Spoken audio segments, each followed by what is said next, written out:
Y bueno, queridos patitos, vamos a tratar un libro que cayó en mis manos de manera casual en el kiosco que fue reconvertido a centro de intercambio literario en Verango, al lado de la estatua Simón de Ochantategui, al lado del aula de cultura, al lado también del cinturón de hierro, ¿cómo es así? Del Museo Memorial del Cinturón de Hierro, que está allí, al lado de la iglesia, al lado del ayuntamiento, al lado del monumento a Simón de Ochantategui.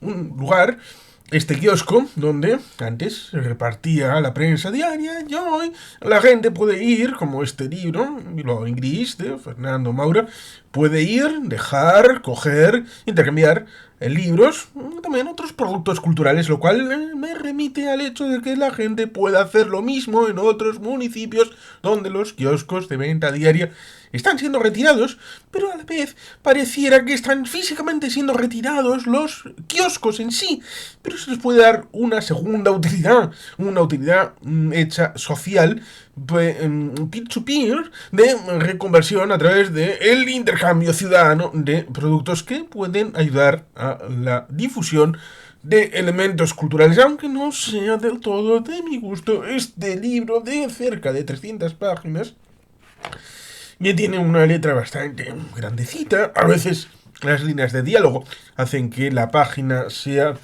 pues como podemos ver aquí, una página ágil, o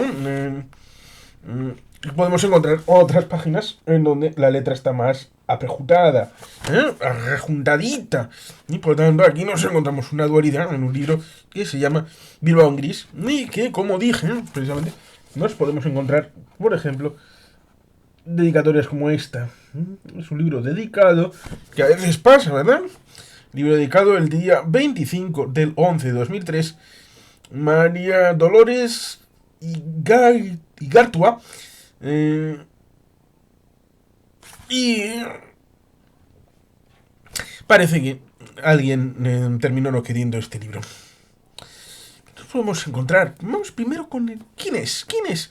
Fernando Maura. Luego iremos con el tema de la portada, que dice la contraportada, y que salió en 2003. Fernando Maura 2003, producido por Iria Liburuak, por Tueche Videan 51, San Sebastián. Luego iremos a esos detalles, como también, por ejemplo, el agradecimiento a Aneli, mi mujer, que vivió y padeció esta novela, pero ahí nunca la podrá ver editada. Sospecho que es porque ya no estaba en el mundo de los vivos en ese momento, por lo tanto, desde aquí, el pésame, aunque sea 22 años tarde, evidentemente es una lástima, humanamente hablando, de estas circunstancias. Pero ¿quién es Fernando Maura? Que tiene un sobrino que fue Eduardo Maura, el de Podemos, que fue diputado por Vizcaya, a pesar de haber nacido en Valladolid. Pero bueno, ciertamente el apellido curioso, porque Fernando es bisnieto de Antonio Maura, que fuera presidente del Consejo de Ministros durante el reinado de Alfonso XIII. Esta situación, bueno, de linajes que están metidos en política, tiene también en Bilbao resonancia respecto de ciertas vertientes en donde el ámbito político ha desarrollado, por ejemplo, en este momento la sociedad del sitio fue recuperada en cierta medida por un ámbito del Partido Popular para sostener un tenso choque contra el nacionalismo vasco encarnado por EAJPNV. En aquel momento el alcalde era Iñaki Azcuna. Y ya iremos a eso, al tema de este Bilbao distinto, que trata de permear, no en las primeras páginas, pero sí a partir de la página 20, va entrando en este fresco, que son 11 tramas, con 11 capítulos, aunque no son realmente 11 tramas, porque hay una farmacéutica, hay un concejal, está la Unión Française, un ámbito de seguros, que nos van vertiendo pildoritas de situaciones civiles, políticas, sociales, que son lo que quiere vehiculizar Fernando Maura a través de estas historias, de la historia de Bilbao, a través de los personajes que propone. Otra cosa es preguntarle, porque Fernando está entre nosotros, y que dure mucho más, preguntarle si se ha inspirado en personas que conoce, si está inspirándose en situaciones y a partir de ahí crea personajes que vehiculicen sus pensamientos o vivisecciones de la realidad. Y por tanto, ahí estaría parte del intríngulis. Con también, por supuesto, esta realidad que vemos en la parte de arriba. ¿De qué es eso? Nubes. Son líneas, parece hechas por un crío. No parecen ser eh, más que trazos de un juveniloso ahí establecido. Fernando Maura, ¿quién es? Vamos a ello. Fernando Maura es una persona que tiene actualmente 70 años, va a ser el 30 de abril, y que fue concejal del Ayuntamiento de Bilbao, 1983-87. Fue luego miembro del Parlamento Vasco en dos etapas, 1990-92, 94-2007. Fue diputado europeo, porque una cosa es la cronología y otra el rango, porque podríamos pensar concejal primero, luego Parlamento Vasco, Cortes Generales y ya el Parlamento Europeo. ¿No? Fue eurodiputado del 14 al 15 y después del 16 al 19 diputado en el Congreso en Madrid. Pero es que ha sido representante de 5 partidos políticos. Es jurista, pero se le conoce sobre todo por su pertenencia a partidos políticos. Como resulta curioso, porque lo pone en la biografía, es de 2003, pero la propia biografía lo pone. En aquel momento tenía 48 años, Fernando Maura pertenece a una familia de probada tradición política, la de Antonio Maura, en la época de la llamada Restauración, Cánovas, Maura y toda esta gente que de 1876 hasta comienzos del siglo, claro, luego viene la dictadura de Primo de Rivera, la época de la Segunda República, la dictadura de Franco, antes la Guerra Civil. Por tanto, estamos hablando sobre todo de ese último tercio del siglo XIX y del primer cuarto del XX, más o menos aproximadamente. Aunque hubo un Maura que estuvo metido dentro de la situación del final de la Segunda República y, bueno, podríamos hablar de todas las ramificaciones, pero aquí estamos con Fernando Maura. Se ha movido fundamentalmente en el mundo de la política y en el de la literatura, que es lo que nos ocupa hoy. En cuanto a lo primero, formó parte de los movimientos estudiantiles contrarios al régimen del general Franco, siendo miembro de la Comisión Ejecutiva Federal de las Juventudes del PSOE durante la transición política. Luego presidente del Partido Liberal de Vizcaya. Y bueno, pues parece que en aquel momento, en 2003, estaba en el Partido Popular, cosa que podemos confirmar en su biografía, en el que podemos decir PSOE del 77 al 82, el Partido Demócrata Liberal de Garrigues Walker, cuyo hermano falleció en 1980, pero la familia tuvo intentos. El Partido Demócrata Liberal, en un vídeo lo comentamos de esa situación complicada de la moción de Antonio Hernández Mancha, en la que hubo un momento en el que estaba el Partido Demócrata Liberal por su lado, estaba Alianza Popular, lo que quedaba de Alianza Popular en el Congreso, y estaba el CDS.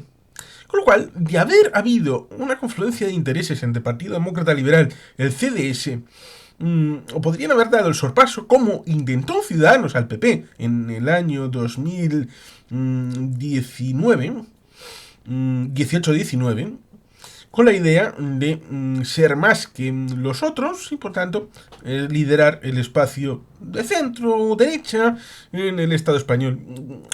Spoiler, no salió bien ni en el 87 ni en el 2019.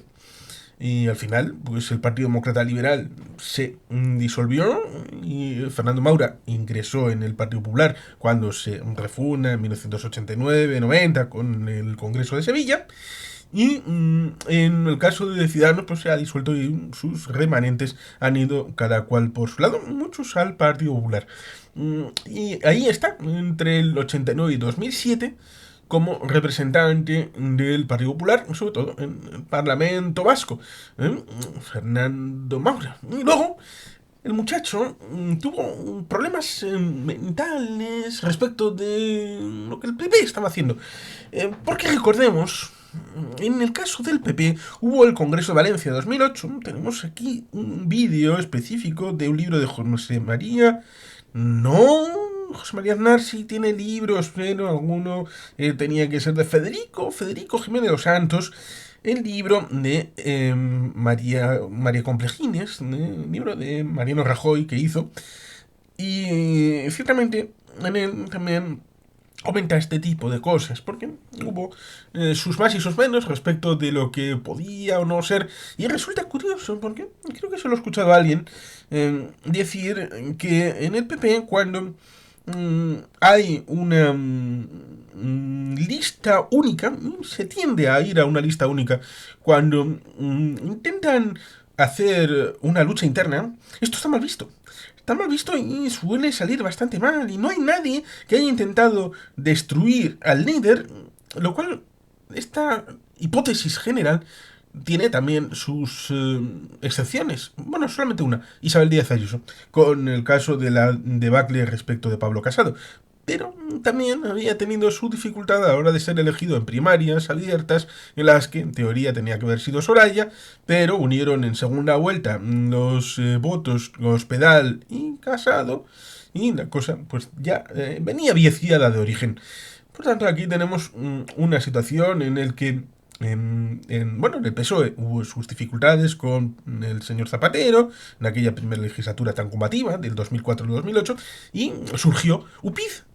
UPyD, que era como una escisión del Partido Socialista por Rosa Díez y gente que estaba ligada a ese sector, pero para hacerlo más centrado, y que a través de vínculos con Basta Ya y organizaciones que habían estado supuestamente en contra del terrorismo, reclutan a gente como Fernando Maura para hacer la idea de que no es un partido escorado ni a la derecha ni a la izquierda, es un partido nuevo, de regeneración, y que resulta curioso porque cuando surge el 15M, se verá como parte del viejo régimen político, debido a que ha surgido demasiado pronto, y algunos dirán ha surgido demasiado tarde.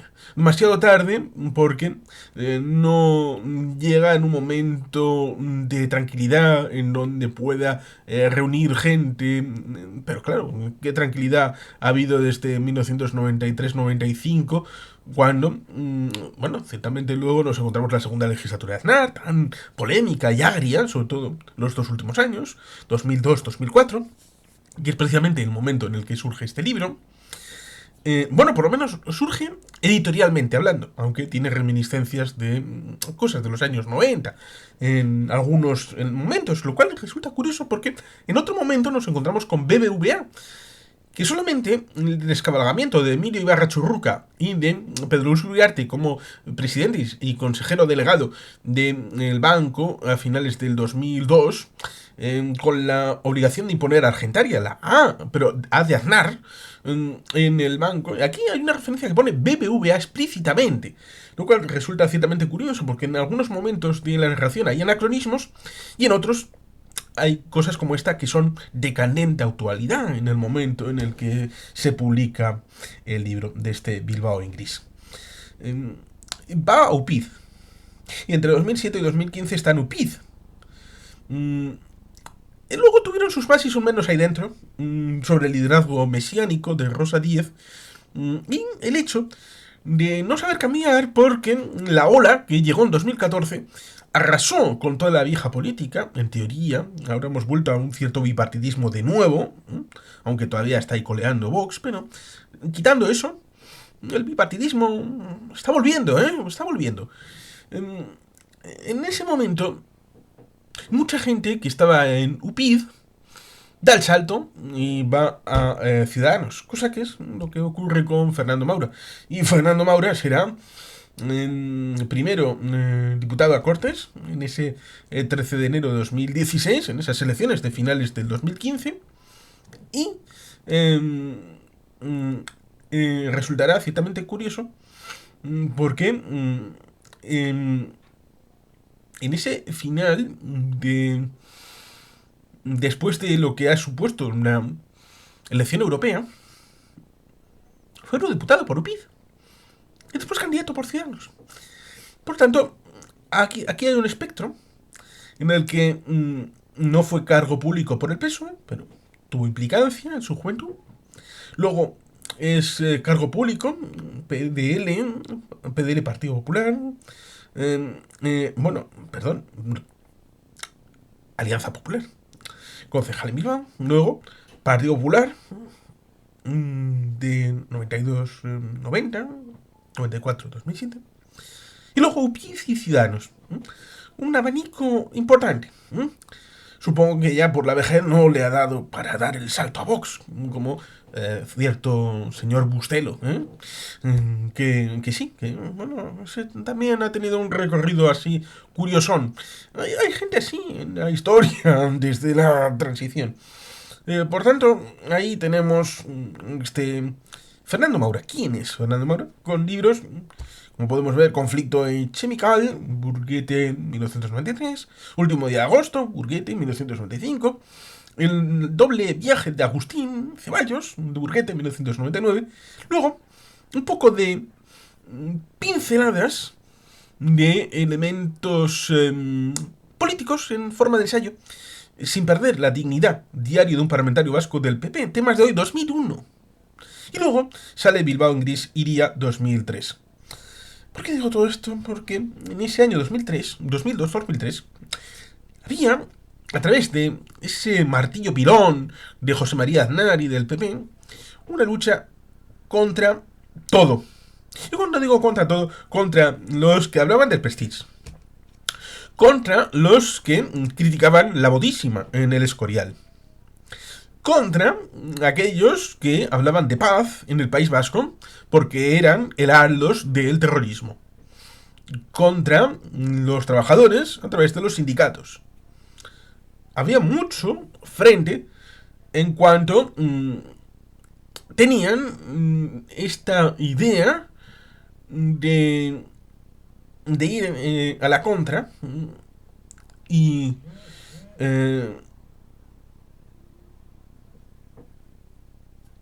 así es complicado vivir. Y así fueron crecientemente insufribles las vivencias que fueron de 2000 hasta culminar en 2004, sobre todo con el 11M y todo lo que supuso. Y no fue menor esa situación en la que se instrumentalizó, y digo bien la palabra instrumentalizar, el choque respecto del plan Ibarretxe, o mejor dicho, de lo que algunos dijeron que era el plan Ibarretxe. Porque una cosa es la realidad, que era una reforma del estatuto, con lo que el propio estatuto en su artículo 46 establece de la propia forma de renovarse, teniendo en cuenta lo que alguna vez hemos dicho en el canal respecto de cuáles son los orígenes auténticos de esa propuesta de nuevo estatuto, y lo que establecieron respecto de una supuesta proclamación de independencia y retroactivamente un proceso a la vasca. ¿Por qué? Pues porque les convenía. Y como les convino, curiosamente después, con el proceso en el ámbito catalán, es mucho más fácil coger y sintetizar todo en un paquete compacto en el que luego digas que no. ¿A qué dices que no? A eso de lo que usted me habla.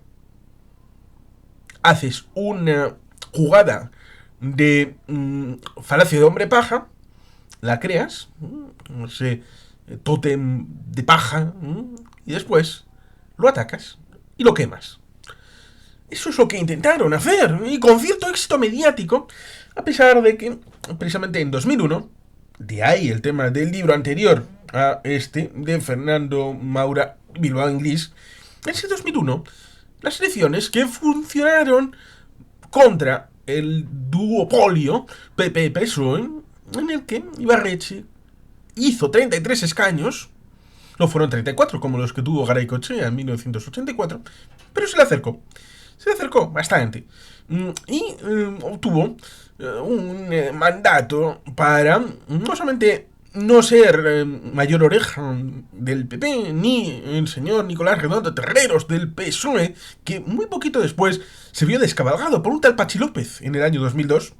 Luchas internas, de que el líder tiene un segundo, ese segundo da un pasito atrás, coge la intercostal y retuerce un poquito, tira abajo y se pone en sustitución del califa. Pasó bastantes veces en el ámbito de una lucha sorda entre vizcaínos y guipuzcoanos en el ámbito del Partido Socialista de Euskadi, que bueno, es algo que es historia de ellos. Fernando seguro que lo conoce desde sus orígenes en el 77-82, por las consecuencias del Congreso de Suresnes, aquel del 79, en donde el Partido Socialista renunciaba al marxismo después del otro Congreso en donde lo reafirmaba.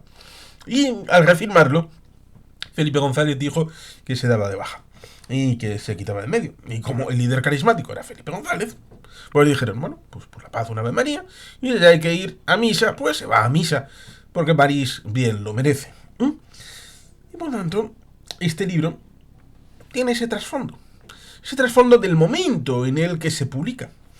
Un momento en el que 2002-2003, por ejemplo, se estrena el tranvía en Bilbao, cosa que resulta curioso, porque, por ejemplo, vamos a Granada. Noemí Toral y David Nievas han comentado alguna vez en alguna caja de trovadores que en Belmartis, que en los años 70 en Granada, bueno, tenían un tranvía que venía de décadas anteriores y que era algo que conectaba el centro. Y en aquel momento, como también pasó con algunos ferrocarriles, en León, podría decir muchos otros lugares, se le vio como algo viejo, demacrado, inútil, absurdo, estúpido, derrochando el ámbito económico. Por tanto, ahí tendríamos un elemento para reflexionar. Y reflexionar porque ahora se nos ha vendido, y a los granadinos les ha pasado, como después ha pasado a Jaén, Parla, muchos otros lugares, como más moderno, el tranvía. Y en su momento quitaron el tranvía viejo y ahora quieren uno nuevo.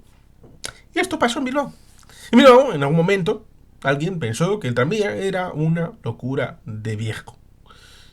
Y en 2002-2003, con Azcuna, con Ibarretxe, se abrió, luego se amplió precisamente en la primavera del 2003, una línea de tranvía que está ahí, funcionando de manera bien bonita para la ciudad, hasta el punto de que tiene un hermano gemelo univitelino en Vitoria, con las mismas unidades prácticamente, y que está también siendo ampliado. Pero no estamos hablando de Vitoria, sino de Bilbao, y se dijo que era una bilbainada. Seguro que Fernando Maura también estaba vinculado con esa idea. Por tanto, esta bilbainada, este momento de atacar a Bilbao, de atacar el ámbito urbano, lo cual resulta curioso porque en el libro se habla de que Bilbao es una zona rural, en la que todo el mundo se conoce, que es bastante cerrado, como si fuera la boina atada a rosca, a la cerveza, perdón, a la cabeza. Es que la cerveza, ¿cómo se te sube, verdad? Y además no cerveza, pero tendría que ser chacolín para ser más cerriles y atados a la tierra. Y por tanto, aquí tenemos la portada. La portada es sintomática. Es el Guggenheim de Bilbao. Muchos se han apuntado al Guggenheim después. En el Partido Popular, donde militaba el señor Fernando Maura en ese año, en 2003, en 1994 cogieron a un tal Ricardo García Damborenea como candidato para la alcaldía de Bilbao.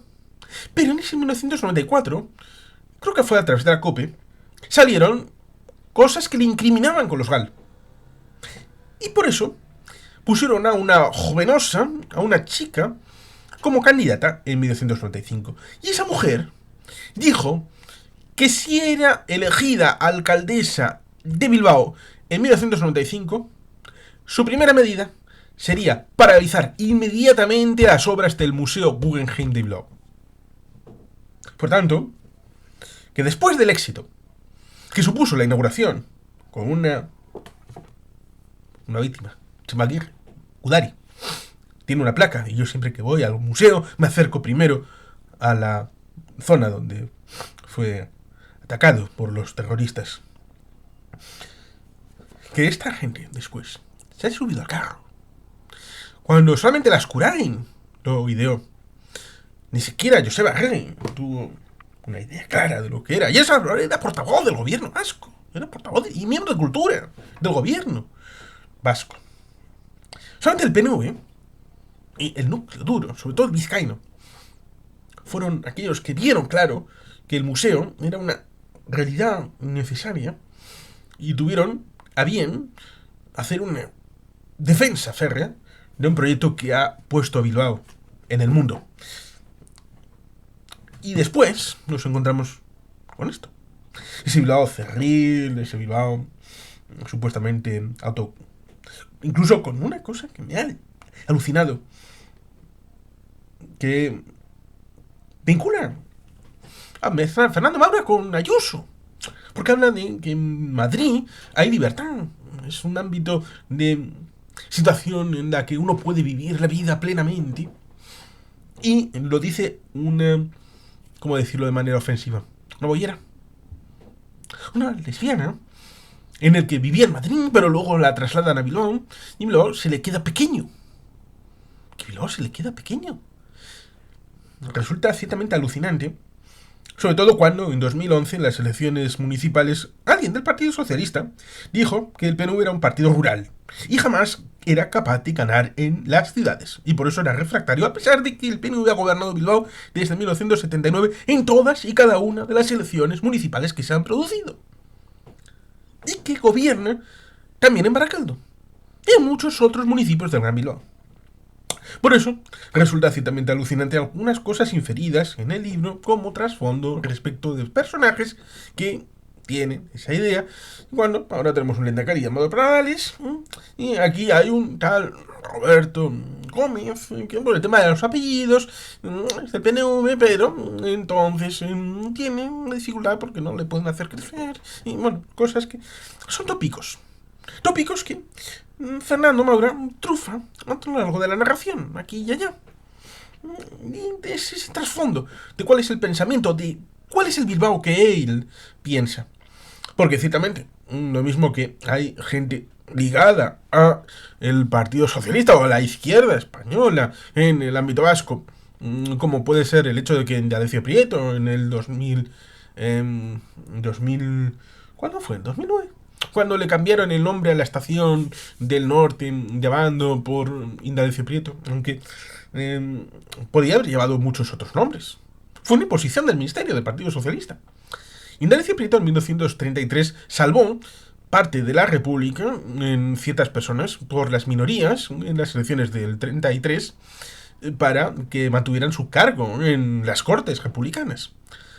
Pero también tenemos gente ligada a la derecha, más allá de Ernesto Erkoreka, que fue alcalde en aquella época, que no terminó muy bien. Por tanto, la memoria histórica también le incorpora a él. También tenemos a gente de centro derecha y gente que luego estuvo incorporada a la dictadura. Esteban Bilbao, como presidente de las Cortes franquistas, ministros que tuvieron cierta importancia, Lequerica, y que tenían relación de alguna manera con Bilbao. Y todo esto pueden ser vectores que construyan un Bilbao diverso, pero en ese 2003 esto era un choque de trenes en el que se encontraba la ciudad a través de gente como Fernando Maura, que lo que querían era hacer partidismo para tratar de quitar al PNV de la alcaldía antes de el de Antecarecha y de derrumbar cualquier posibilidad de construcción nacionalista vasca de todo este territorio, ya sea desde la parte más pequeña, como el ámbito municipal, las diputaciones y el gobierno vasco. Y también la proyección hacia afuera. En ese esquema podemos incardinar este libro. ¿Recomiendo o no recomiendo? Solamente digo que existe. Existe y que es otra versión respecto de ese Bilbao, un Bilbao en gris, lo cual ciertamente es alucinante porque el Bilbao en gris existió. Sí existió, pero en 2003 ya no existía. No existía porque en Bilbao Metrópoli 30 y Bilbao Ría 2000, dos instituciones partidista en su concepción institucional, había llevado ese Bilbao que había sufrido las riadas del 83, ese Bilbao que, curiosamente, habla de seguros. Tardaron 10 años en pagar los seguros de la mutua del Estado, ese conglomerado de reaseguro de los seguros. Y por tanto, si no hubiera sido por la política activa desde las instituciones vascas, Bilbao habría sido un erial en los años 80, sobre todo estos comercios, estas industrias que tuvieron afectación por la riada del 83. Ese cambio de paradigma de esa ría color chocolate, marrón intenso, hasta comienzos del siglo XXI, en el que hay actividades náuticas en la ría, ese cambio urbanístico que fue brutal con el cierre de trincheras, Basurto la Beaga, la zona lindando con Recalde, cierto es, quitando una de las 4 líneas que había de cercanías, la que iba hacia la Naja, atravesando el parque de Doña Casilda, la última estación, lo recuerdo perfectamente, 97, 2000, cuando se cerró esa estación del parque, que estaba bajando cuando ahora donde está cerca de los que es el Euskalduna, por ahí bajabas y atravesabas cerca de donde el Puente de Deusto y luego ibas en dirección hacia La Salve para luego poder ir por ejemplo a casa de Amama en Saltuchu, en la Campa Basagate. Por tanto, está mi memoria aquella estación y esa vuelta que se hacía, en tren me refiero, que conectaba con Uribitarte e iba hacia la Naja, pues ahí ahora está el tranvía. Se ha utilizado esa zona para conectar la ciudad con la ría y volverla a unir. Y por tanto, toda esta regeneración urbanística hace que ese Bilbao en gris ya no sea físicamente, aunque igual Fernando Maura se refiere a un Bilbao en gris en el alma, en el espíritu, que también está corroborado como falso en el hecho de que Bilbao obtuvo premios, no solamente a través del Guggenheim, sino también del mejor alcalde del mundo, unas instalaciones con no solamente en el ámbito de la gestión urbanística, como premios Pritzker que tuvieron ahí, desde César Peri, pero muchos otros más, sino también la gestión política, socioeconómica y de todo ámbito para poner en su justa medida que ese Bilbao en gris había sido una etapa ya superada hacía bastante tiempo. Por tanto, el libro, como digo, existe, está ahí. ¿Lo recomiendo o no lo recomiendo? Yo solamente digo que existe y que ciertamente que cuando en la parte de atrás nos encontramos la novela de Fernando Maura se construye como un edificio que se va acabando, no sin que le salgan unas aparatosas grietas que ponen permanentemente en peligro su estabilidad. ¿Qué grietas? 11 historias, cierto es, unas con capítulos más largos, otros más limitados, se entrecruzan, relacionan y comprimen, agobian mutuamente en una situación de mosaico inacabable que al cabo es Bilbao, en crisis, dice, en nuestros días. Cuando luego han venido las crisis auténticas de 2008, la pandemia, 2020, ¿qué reclaman estos personajes de su propia vida? ¿Les es suficiente con la lucha por mantener el puesto de trabajo? ¿Situación coyuntural? ¿Que nosotras sino la viabilidad personal y económica? ¿El respeto a la libertad sexual? ¿En Bilbao no había respeto a la libertad sexual? ¿En serio? ¿En la ciudad de La Ochoa? Nada más, piden algún que otro euro para seguir enganchados a un viaje escapista. Las Trojas, ligadas mentalmente a la zona de San Francisco, y que hubo un problema puntual con una situación de, bueno, podemos decir, de dosificación de metadona, un local que se abrió y hubo una pequeña polémica hace unos años, un poquito después de la aparición de este libro. Nadie lo sabe realmente. En cualquier caso, el hombre y la mujer siguen desfilando sobre el fondo grisáceo, sin resolver definitivamente las incógnitas de siempre que llevamos dentro. Por tanto, puede ser válido como reflexión, pero sobre un Bilbao que en aquel momento era una ficción. Y sin más que los patitos, es que ricasco, agur berobat, Betty Gelpien.